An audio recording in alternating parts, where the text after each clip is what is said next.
ko, I don't know kung sino po pwede sumagot. Ito po yung laging reklamo ng mga kababayan po natin.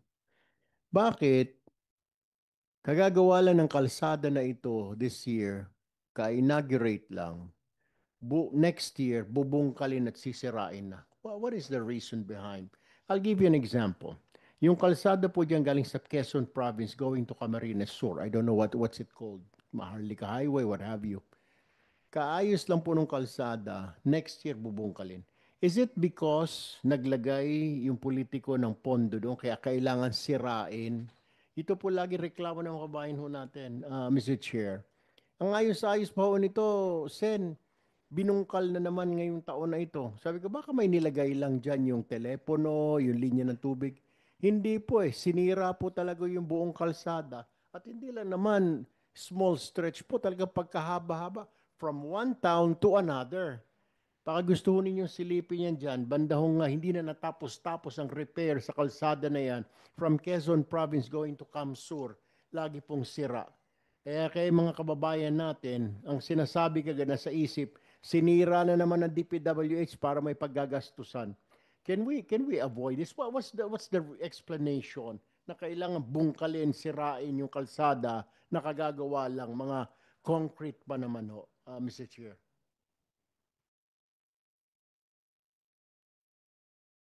Mr. Chair, sir, good morning again, sir. Sir, in principle, kasi sir, if the project was completed, for example, it has a parang warranty period eh. Let me start with that. So that yung warranty period niya is about 5 years. 2 years. Uh, 2 years asphalt and 5 years sa cemento. Kasi yung sinasabi yun yung nakikita ko ay substandard. Yun ang problema doon. Kaya sira na kaagad pag dinaanan ng mga truck. Yun po ba ang isang dahilan doon? Kasi kung sinasabi mo na warranty period po is 5 years, dapat 5 years po siya, di ba ba? At kaya yung mga trailer truck, 16-wheeler, dumaan, di po ba? Is this correct, Mr. Chair? Mr. Chairman. Go ahead, Asek. Go ahead. I'm addressing it to you. Yes, sir. Opo, in principle po, dapat to ganun kasi talaga dahil is nasa part ng system yon na yung yung structure should have a warranty period. Ngayon, kung Mr. Chair, if the observation is okay pa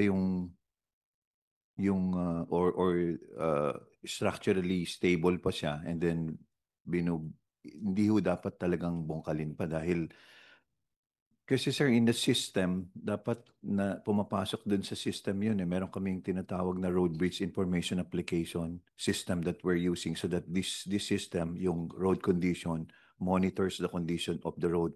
We are managing something like 35,525 kilometers of national road system.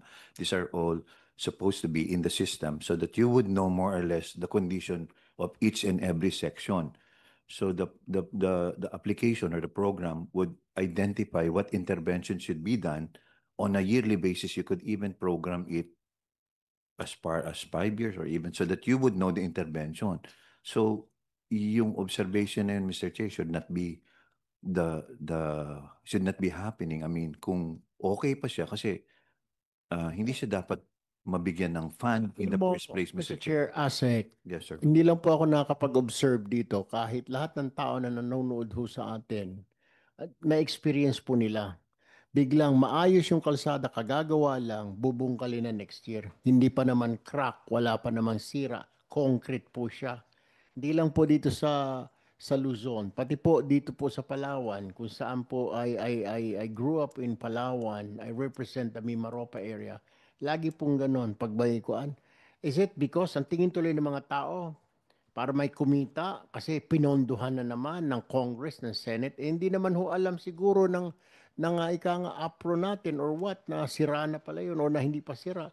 Paulit-ulit ho yung parang systemic na ho, yung ah, kagagawa lang, sisirain naman next year. Kagagawa lang, or at least sirain man lang yung isang portion siguro na may butas, pero hindi yung entire stretch from one town to another, 5 kilometers po. Nasasayang ho yung pondo. Yun po yung sinasabi ng mga kababayan natin. Isa pa pong issue, dito sa may Cavite na lamang po, sa Region 4. bago yung kalsada, pero yung mga poste ng ilaw nasa gitna. So naglagay ka ng additional lane. Ano ho yun? Para paradahan ng sakyan. You go there. Pupunta po na Nasugbo. Makikita nyo po dyan, yung mga bayan dyan. May bago po, naging dati 2 lanes na, naging 4 na. Ang problema po, doon sa naiwan naman sa gitna ng kalsada yung mga poste. So paano mo po magagamit yung bagong lane kung may mga poste ng ilaw? Saan ho ang problema doon? Sa implementation ba? Walang coordination between DPWH and the LGU or the power companies at hindi po naalis? Pasyalan niyo po yan dyan sa may Cavite. Napakadami po niya. Nasa gitna yung poste ng ilaw. Hindi na po inurong. So useless din po yung paggawa ng additional na lane. Ngayon sinasabi doon sa proyekto, 4-lane highway. Maganda ho eh. Pagdating mo, magmiminor ka kasi meron pong poste ng ilaw, poste ng... Hindi po magamit yung bagong lanes. Ganon din po sa mga probinsya. Paano ho ito? Paano ho natin kaya mariresolve itong issue na? Doon pa lang po, sayang na naman yung pondo. Sige po, Yusek Canlas. With your Mr. Chair. permission, Mr. Chair and the Honorable Senator Tulfo, admittedly, totoo po yan. Kahapon po, kaninang madaling araw, natapos po yung plenary hearing namin sa budget sa House. At isa po yan na sana discuss. Nagkaroon po kasi ng ibang hindi parehas na interpretation yung NEA at yung mga cooperatives nila. Sila po kasi ang may capacity or expertise nung paglipat.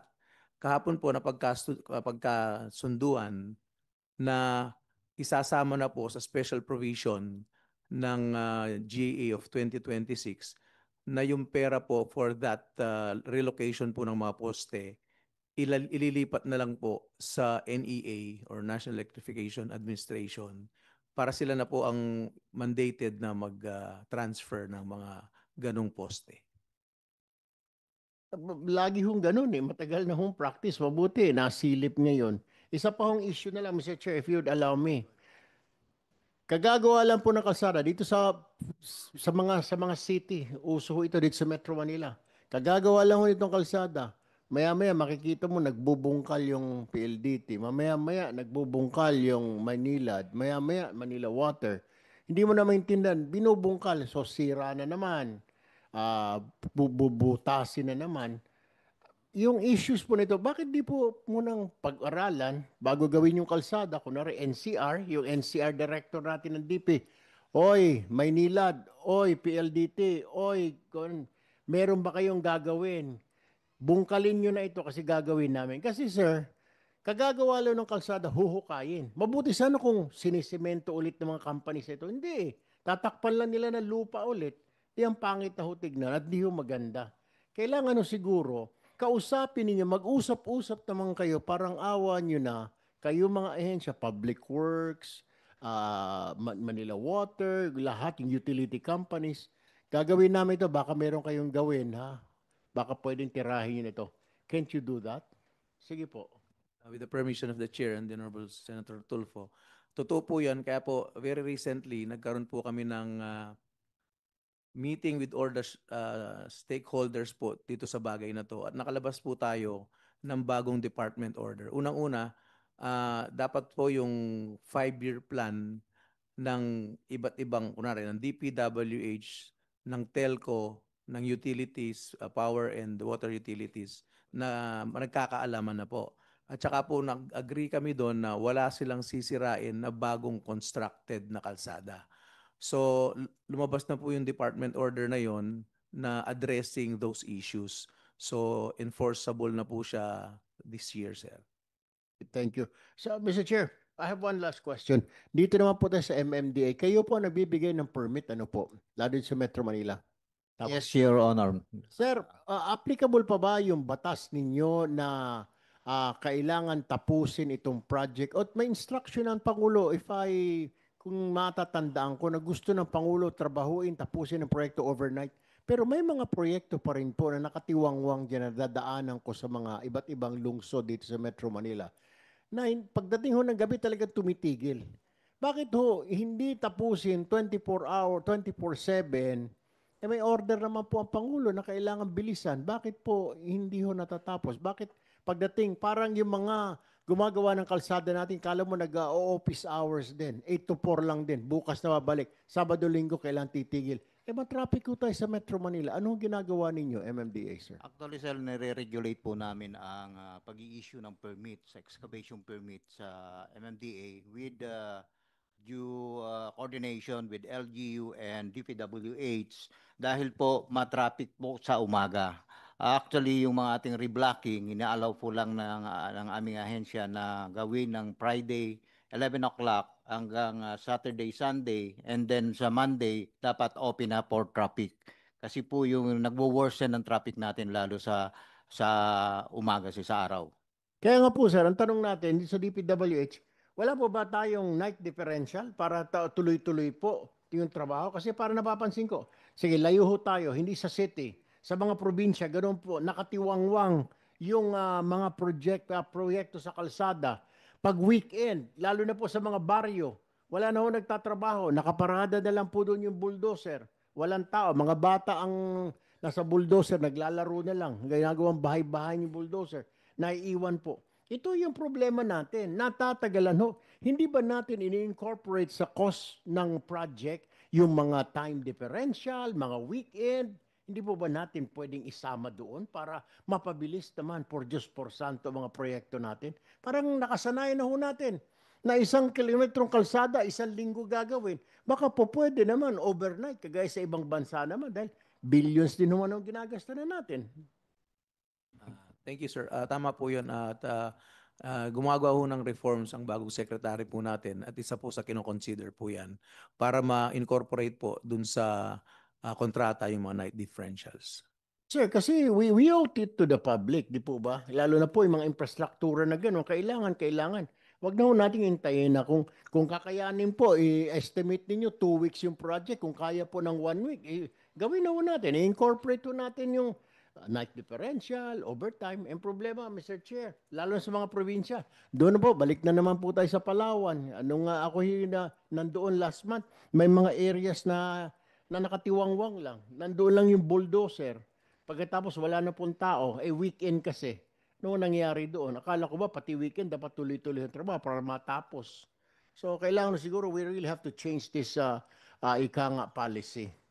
Yes, sir. We agree with that, sir. Thank you. Sige po, siguro sa bagong pamunuan siguro kay Secretary Vince, baka ika nga mabago na itong practice po na ito.